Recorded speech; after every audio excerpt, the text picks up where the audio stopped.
Assalamualaikum warahmatullahi wabarakatuh.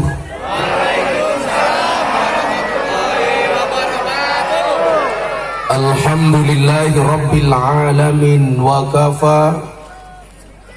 Assalatu wassalamu ala sayyidina Muhammadinil Mustafa wa ala alihi wa sahbihi ahli sidqi wal wafa. Subhanaka la ilma lana illa ma 'allamtana innaka antal alimul hakim wa tub alaina innaka antat tawwabur rahim. Rabbi shrah li sadri wa yassir li amri wahlul 'uqdatam min lisani yafqahu qawli, amma ba'du. Hadratal muhtaramin, para masyayikh, para kiai, para habaib, tokoh agama, tokoh masyarakat, segenap pengurus cabang Nahdlatul Ulama Kota Palangkaraya, jajaran Suriah dan Tanfidiyah, berikut banom-banomnya yang saya muliakan. Para pejabat yang berkenan hadir dalam semua tingkatannya, wabil khusus Bapak Wali Kota, segenap jajaran Forkompinda, TNI Polri, baik dari Polda maupun dari Kota Palangkaraya yang saya hormati, segenap panitia pengajian yang saya banggakan, kaum muslimin wal muslimat rahimakumullah. Bila teman membuatmu kecewa, bila pasangan membuatmu terluka, dan bila corona membuatmu menderita, yakinlah Gus Miftah hadir dengan membawa cinta.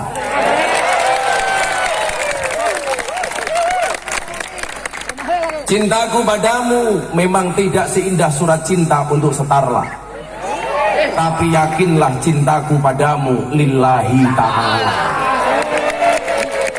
Maka malam hari ini cukup saya katakan,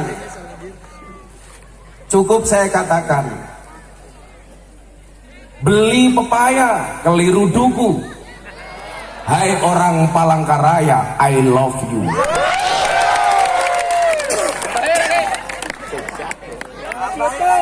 Tambahi lagi, melupakan Allah itu dosa, melupakan orang tua itu durhaka, melupakan Kota Palangkaraya mana bisa.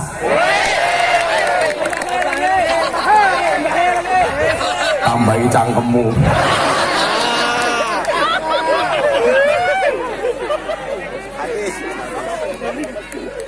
Malam hari ini kita bersyukur Allah subhanahu wa ta'ala memberikan karunia-Nya kepada kita, memudahkan langkah kaki kita untuk menuju taman-taman surga, di mana Rasulullah mengatakan, idza marartum biryadil jannah farta'u, ketika kamu melintasi taman surga singgahlah.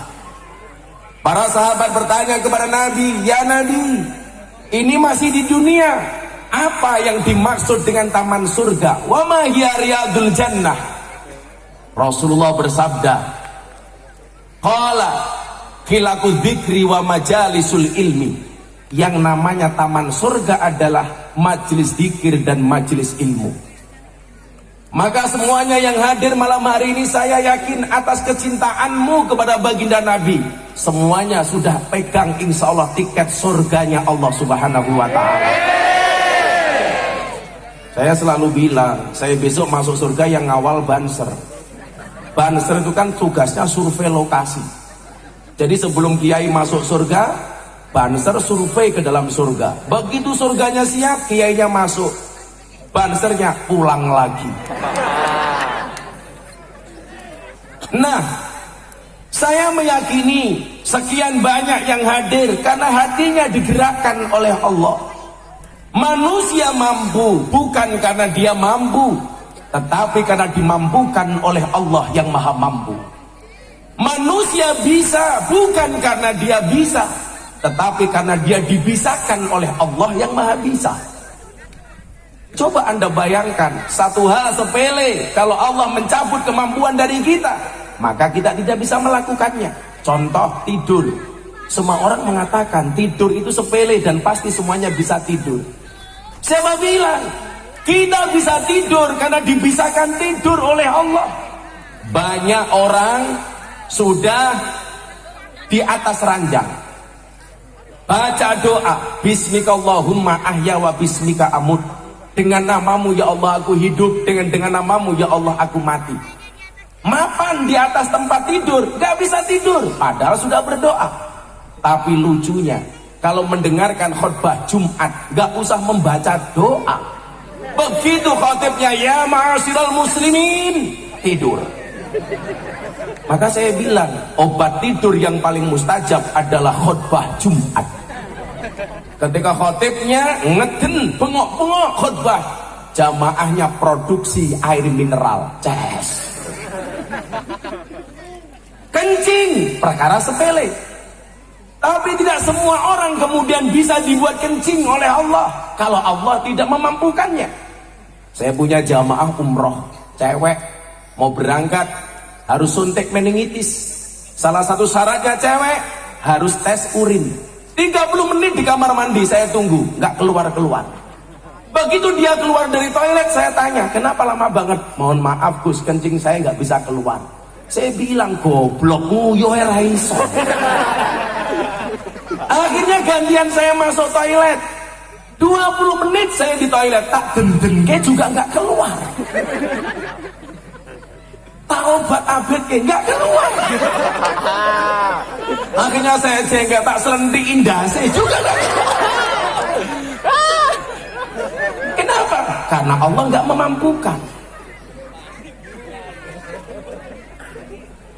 Sama halnya hari ini.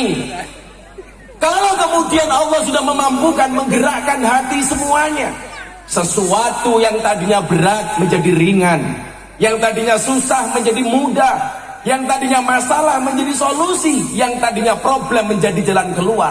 Kenapa? Karena Allah menggerakkan hati kita. Disitulah kenapa kemudian kita diminta untuk berdoa, ya muqallibal qulub sabbit qalbi ala dinik. Wahai engkau yang membolak-balikan hati, tetapkanlah hatiku atas agamamu. Makanya kamu para jomblo jangan galau ketika nembak cewek ditolak. Masih kemungkinan dirubah hatinya oleh Allah. Makanya kalau kamu suka sampaikan, jangan diempat. Persoalan ditolak, tembak lagi. Ditolak, tembak lagi. Dan cewek juga sama. Ketika ada cowok suka sama kamu, katakan sama cowokmu, mas pilih satu di antara dua, halalkan atau tinggalkan. Gagah. Kamu cowok nggak usah galau. Niat tembak, niat nikah. Ditolak, tembak lagi. Malah galau. Aku nganan, kamu ngiri. Akunya bertahan, kamunya lari. Tapi ya kasihan sih, nyamuk saja ditepuk pakai 2 belah telapak tangan, masa cintamu bertepuk sebelah tangan? Tapi santai, sejomblo-jomblonya kalian pasti akan berakhir, amin. Di mana berakhirnya? Kalau tidak di pelaminan, minimal di pemakaman. Nah, Allah yang membolak-balikan hati. Begitu banyak orang yang niat hadir, tetapi karena satu persoalan gak bisa hadir. Mungkin ada di antara kita yang sebenarnya tidak mau hadir, tetapi Allah menggerakkan hati kita untuk hadir. Saya tadi punya kawan dari Mabes Polri, Bang Taslim. Sore bilang, mohon maaf Gus, saya malam gak bisa ikut mendampingi ngaji. Kenapa? Saya ada tamu. Allah merubah takdirnya, tamunya gak datang, akhirnya ikut ngaji. Pak Wali Kota mungkin niatnya gak hadir, tapi tahu jamaahnya datang, hadir, kan lumayan. Ini Allah yang membolak-balikkan hati. Saya ingat betul ketika saya melamar calon istri saya, saingannya 3 orang, 1 anggota DPR, 2 polisi, 3 kepala desa. Gus Miftah pengangguran. Saya pede lamar. Saya bilang, kalau Allah menghendaki, Allahumma lamani alima aqtaita wala mu'tiya lima manakta. Orang sedunia nolak, Allah berkehendak. Orang sedunia kalah sama kehendak Allah. Orang sedunia menghendaki, Allah menolak. Allah tetap menang daripada kehendak manusia. Orang se-Indonesia membuli Miftah gara-gara wayang, Allah menghendaki Miftah kena mental. Saya bilang, saya malah ketawa ke TV. Kenapa? Karena saya memperjuangkan nasib para dalang. Saya lebih baik menjadi lilin, membakar dirinya hancur, tapi untuk memberikan penerangan bagi orang lain.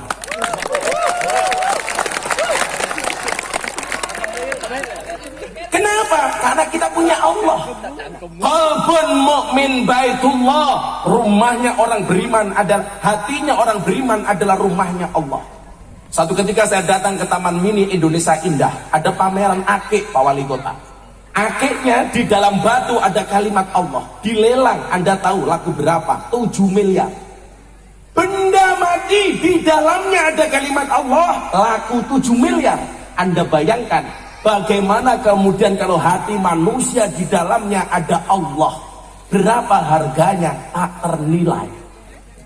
Apakah ahli maksiat itu di dalam hatinya nggak ada Allah? Ada. Apakah mereka nggak punya iman? Ada. Apakah mbak-mbak WTS, PSK, pelacur nggak punya iman? Punya. Tetapi mungkin keimanannya tidak setebal kita. Apakah mereka di dalam hatinya nggak ada Allah? Ada. Saya masuk baca Quran, saya sholat, mereka nangis. Menunjukkan apa? Idza dzukirallahu wajilat qulubuhum, Al-Anfal ayat 2. Kalau orang itu masih ada iman di dalam hatinya, mendengar Allah dikumandangkan, hatinya bergetar. Saya ketika pertama kali sholat di lokalisasi, mbak-mbak yang mengikuti saya nangis mendengar saya sholat.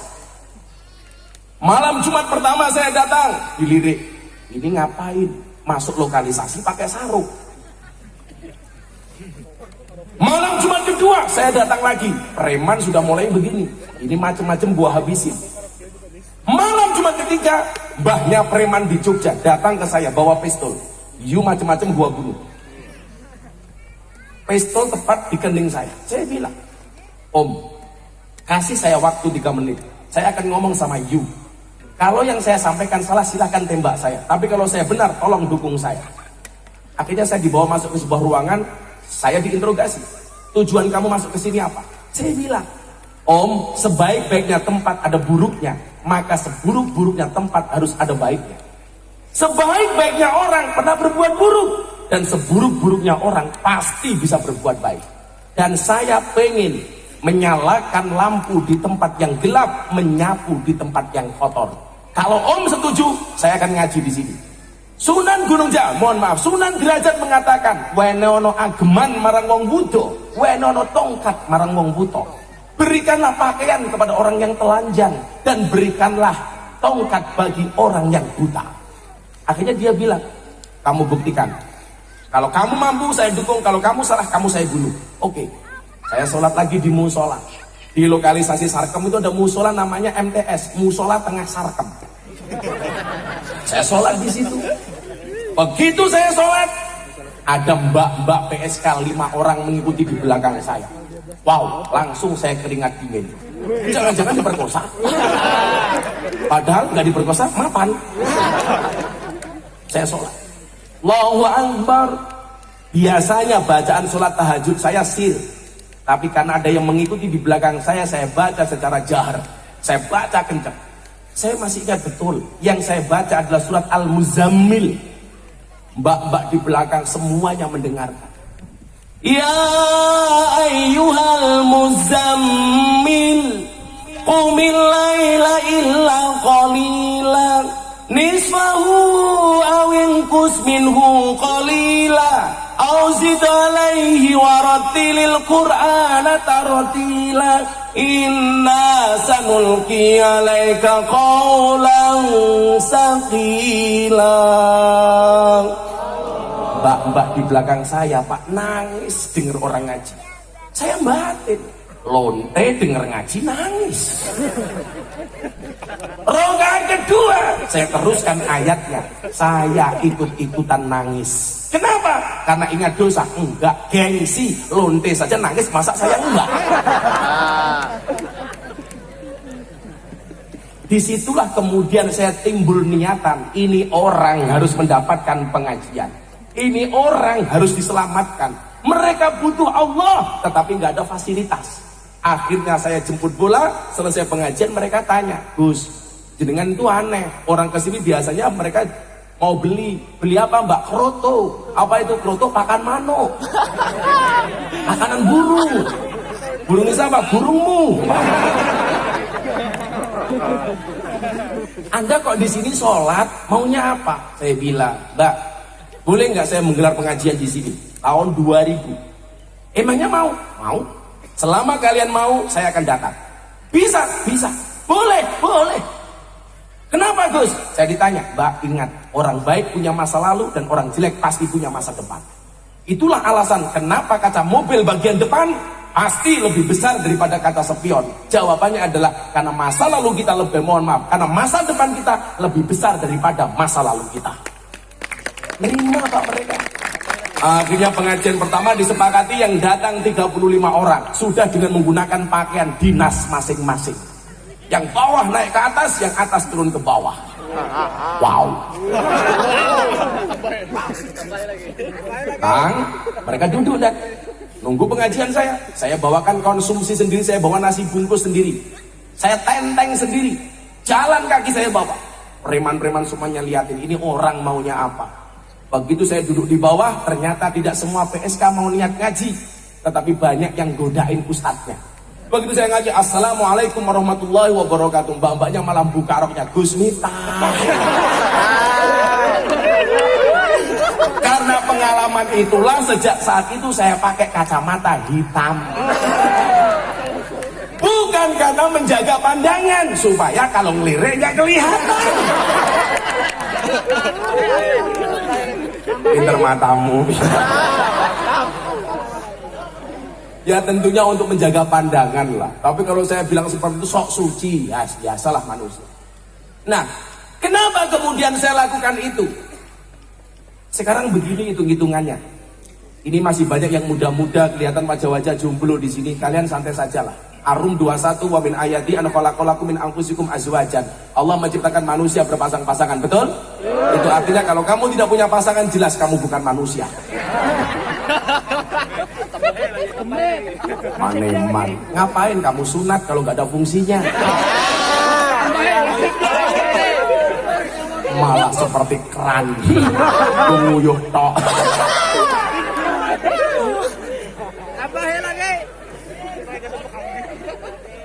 Coba kita hitung-hitungan begini.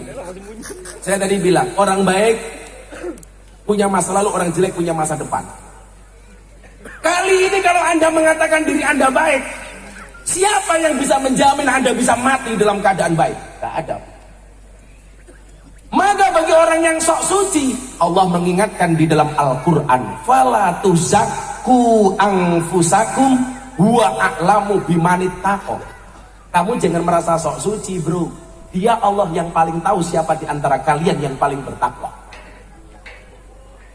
Maka saya mengatakan, ahli maksiat yang khawatir dengan kemaksiatannya lebih baik daripada ahli ibadah yang sombong dengan ibadahnya. Pada akhirnya surga itu akan ditempati oleh ahli maksiat yang mau bertobat, bukan orang yang sok suci namun pada akhirnya tersesat. Betul? Bisa jadi dosamu sebesar kapal, tapi yakinlah ampunan dan maghfirah dari Allah lebih luas dibandingkan lautan. Gak ada yang bisa menjamin kamu hari ini baik, matinya dalam keadaan baik. Siapa yang bisa menjamin? Saya tiap hari sudah pengajian Gus, gak jaminan. Saya sudah umroh 30 kali Gus, gak jaminan.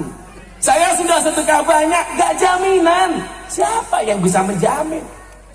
Itulah alasan kenapa Nabi Muhammad, walaupun dia dijamin masuk surga, Nabi Muhammad itu maksum. Artinya apa? Tidak mungkin berbuat dosa dan baginya pasti surga.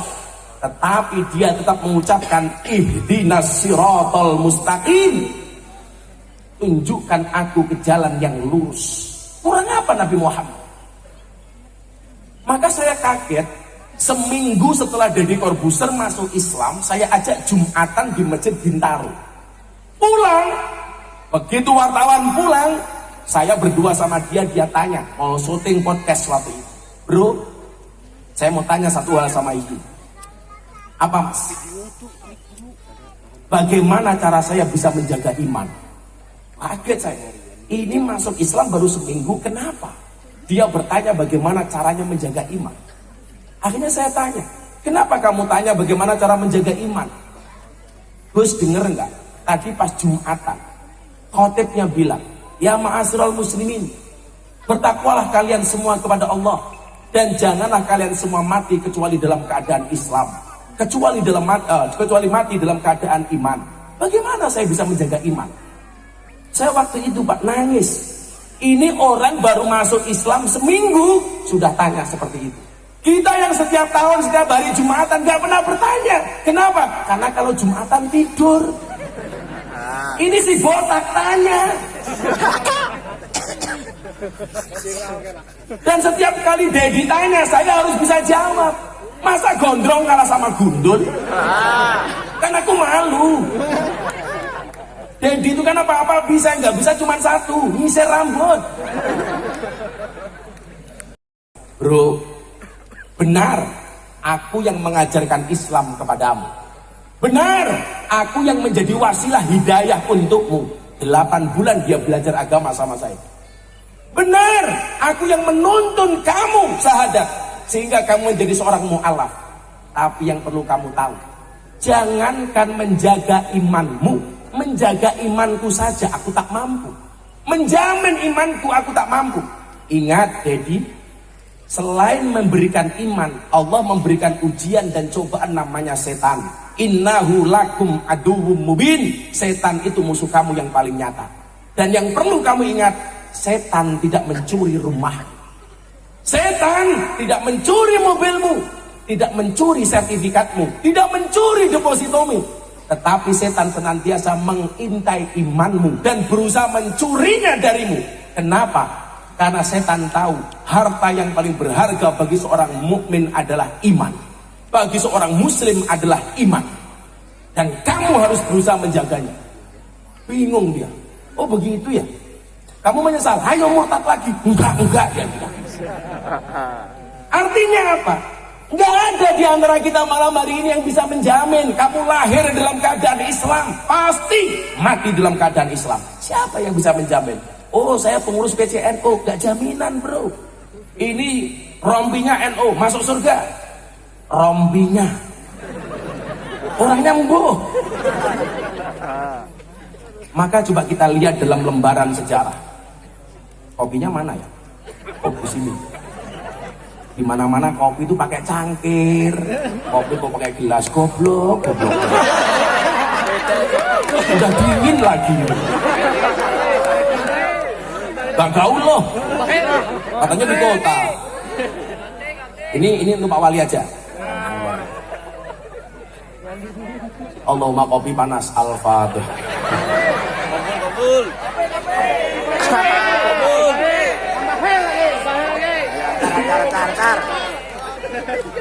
Ada kopi pengajian lama, nggak ada kopi pengajian sebentar. Kopi. Modar lah gue. Obat.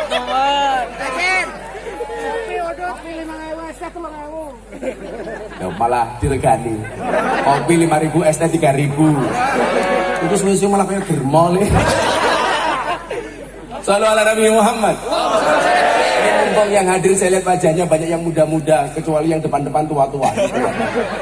Jadi ya begitu wis tua jilbabnya pink lah. Tambah lagi.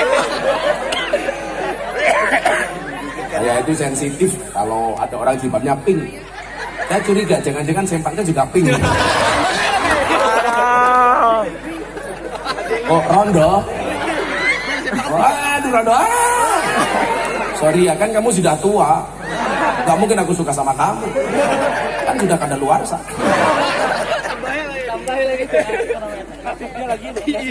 Tapi gak apa-apa mas, kalau kamu nikah dengan janda itu enak. Gak ada malam pertama, adanya malam terusan. Lanjutkan. Bukan. Kalau kamu menikah dengan janda berbahagialah. Minimal janda itu jujur, sudah tidak gadis lagi. Daripada kamu nikah dengan gadis tapi rasa janda.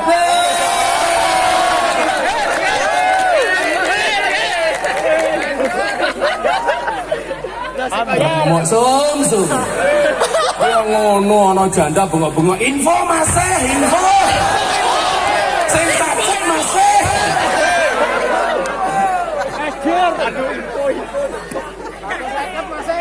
Koncone kudu dipikirno. Dana kenakalan Mas. Cah ompong yang gaya. Coba kita lihat. Lembaran-lembaran sejarah membuktikan banyak orang yang awalnya beriman mati dalam keadaan kafir. Demikian juga sebaliknya, yang awalnya kafir dia mati dalam keadaan iman. Kita lihat dalam sejarah.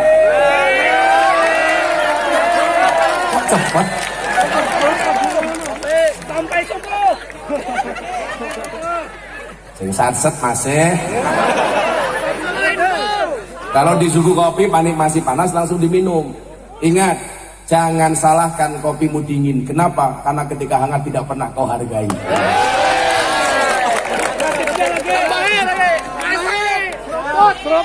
Mbak-mbaknya tahu kenapa kopinya pahit? Karena manis yang kamu habiskan. Tapi bohong.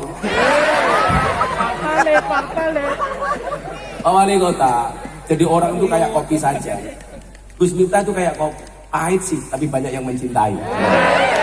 Maka malam hari ini saya katakan sama orang Palangkaraya, cintaku padamu seperti air kencing di dalam kolam renang. Maksudnya apa? Wujudnya tidak nampak, tapi hangatnya bisa dirasakan. Masuk, masuk. Info. Nasibnya lagi. Bocah ngame rondo yo ngopo? Santet meteng lho. Cangkeme nganggur Mas. Lah ya rondo yo nganggur kok. Masuk rondo yo karo kowe. Wis sing rondo tak dongake. Jambu alas ning tengah sawah, woe limo sing mateng loro. Ayo ngaji sareng Gus Miftah sing isih rondo ndang entuk bojo. Kamu insyaallah besok segera menikah ya. Kowe dolanan HP, HP-ne cross yang gaya. Tambah. Nanti Adro nyanyi sama mas-mas saya, tapi yang gaul-gaul. Insya Allah saya besok masuk surga, anak Adro ikut. Saya masuk surga, anak Adro ikut. Amin. Amin. Tapi yaitu di surga saya kelon sama bidadari, kalian hadrowan. Asian. Koncone ya dipikir no Mas. Sallallahu Nabi Muhammad. Coba kita lihat lembaran sejarah. Begitu banyak orang yang hidup dalam keadaan iman, matinya dalam keadaan kafir. Ada Nabi Musa, itu punya musuh besar, dimusuhi oleh ulama. Di zaman Nabi Musa ada ulama besar namanya Bal'am bin Bahura. Namanya Bal'am itu Pak Taslim. Kalau dia berdoa pasti dijabah oleh Allah. Kata orang Jawa apa? Idu geni, saomong-omongnya mandi. Tapi Anda tahu, Bal'am bin Bahura ulama besar di masa Nabi Musa mati dalam keadaan kafir. Kenapa? Karena kesombongannya. Karena kesombongannya. Kafir. Apa meneh awake dhewe yang bukan siapa-siapa. Mbak, minggir Mbak, mereka datang pengen melihat wajahku, tidak pengen melihat bokongmu. Duduk di sini kalau mau, nggak apa-apa kayak banser itu loh. Duduk tanpa tikar, pulang pengajian little body. Apa itu sini gatel kelebon medi. Ibu-ibu lebih suka saya duduk apa berdiri?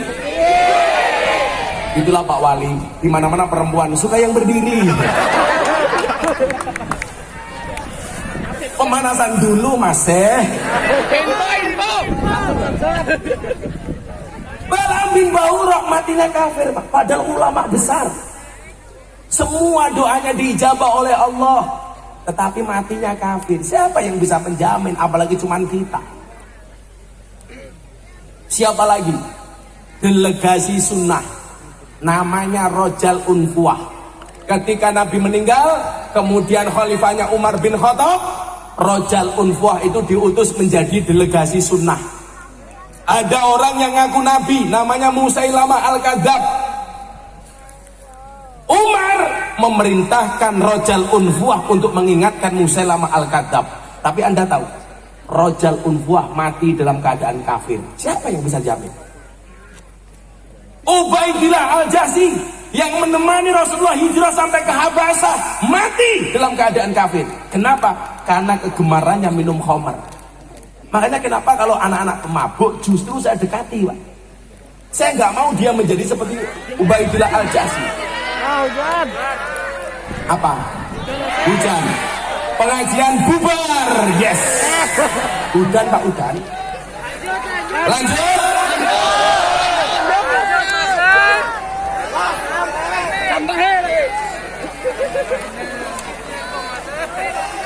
Ora apa-apa.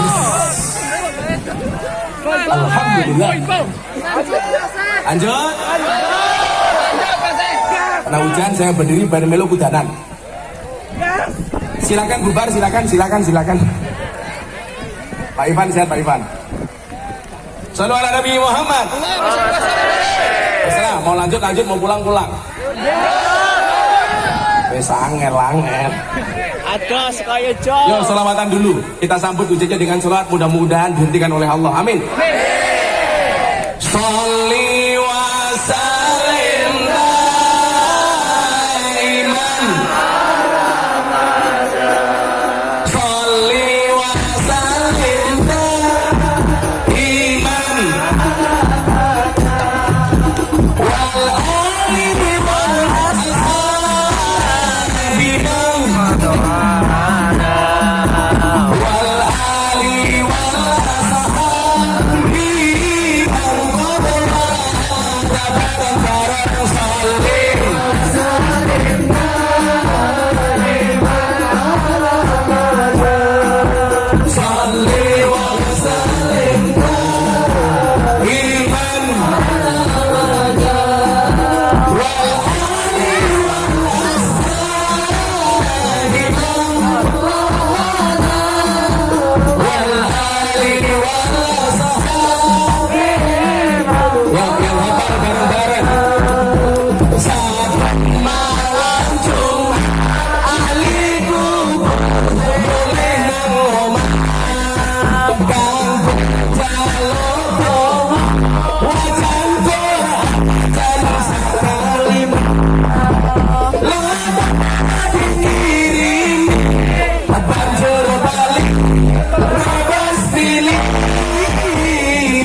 Kenapa?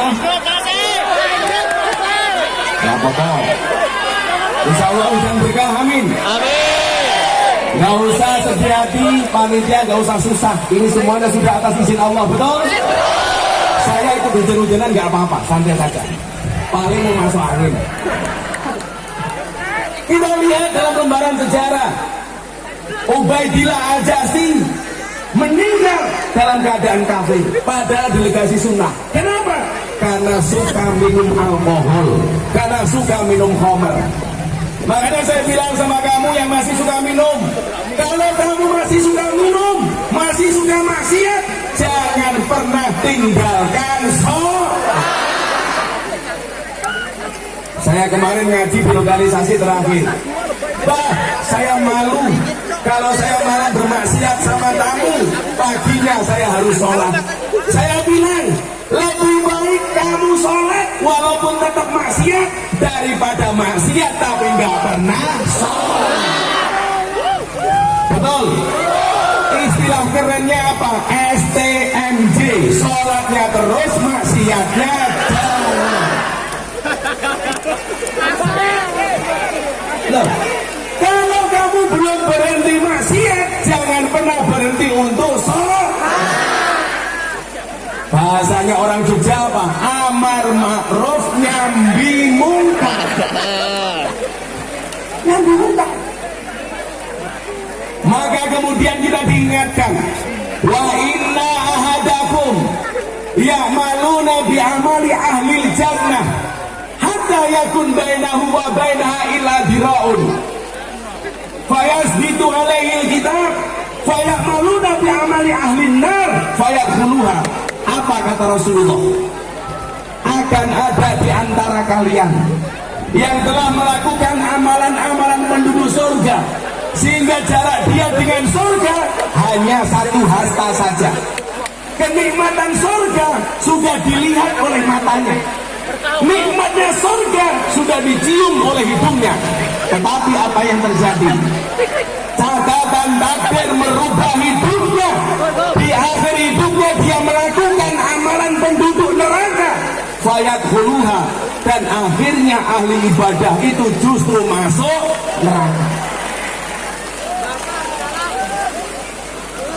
Lanjut. Aman. Atau mau selawat lagi? Biar nggak dingin. Ayo selamatan nih. Tapi Sampai ke dalam. ditinggal Nabi versi Gus Miftah. Atiku rasane lara